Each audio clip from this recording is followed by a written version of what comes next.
Well, it means that we have no longer a parliament, and that is going to add to the mess we are going through since the last 18 months when the revolution came about. It means that we are going to elect a president over the weekend without a constitution, without a parliament.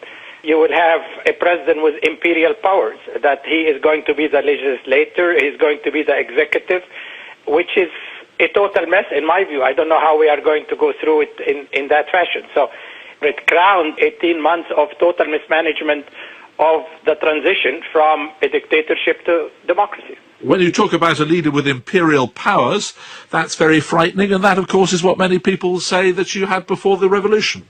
That's correct. I mean, theoretically, he will have more power than Mr. Mubarak. The uprising did not come about to have a consolidation of an authoritarian system when we have a pharaoh, in fact. Whoever is going to be elected, Edward, is going to be a person with unchecked authority. And that is very frightening, in fact. Who do you blame for what you call the mess? Oh, absolutely the military. This was the stupidest transition in history. What do you do now, given that this is the position that you're in? What would you like to see happen? Well, I think what we like to see is to take whatever corrective measures that we can take at this stage. And one of the major issues we have to face is whether we can get into dialogue with whoever is going to be elected and try to see whether we can have a formula for sharing power, for ensuring that he will implement the basic demands of the revolution, and try eventually to find a formula for national reconciliation. I think that is what is needed right now. We cannot continue to be in a revolutionary mode for the next 40 years.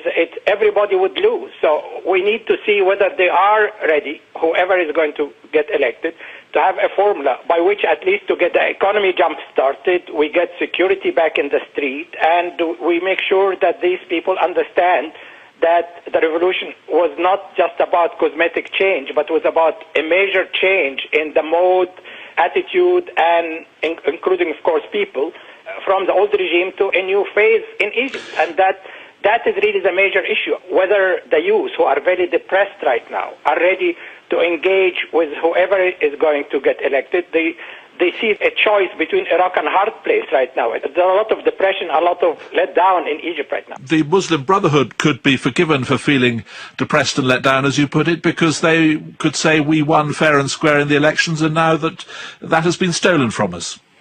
Well, they also had their share of blame, frankly. I mean, they tried to be the dominant in parliament in trying to get the presidential election in their favor, even the Constituent Assembly, and I think that was the last blow for them. They tried to dominate the Constituent Assembly that was going to put a draft constitution, and that created a lot of angst in Egypt because they were elected fair and square, but they had a huge advantage by competing after the revolution when they had 80 years on the ground, while the liberal parties had 3 months, were 3 months old. So rather than trying to grab all power, they should have understood that they need to share power. So there is a backlash against them also in Egypt right now. Let me finally ask you, who are you going to vote for? Are you going to vote for the Muslim Brotherhood's candidate, Mr. Morsi, or are you going to vote for a man associated with the old regime, Ahmed Shafiq?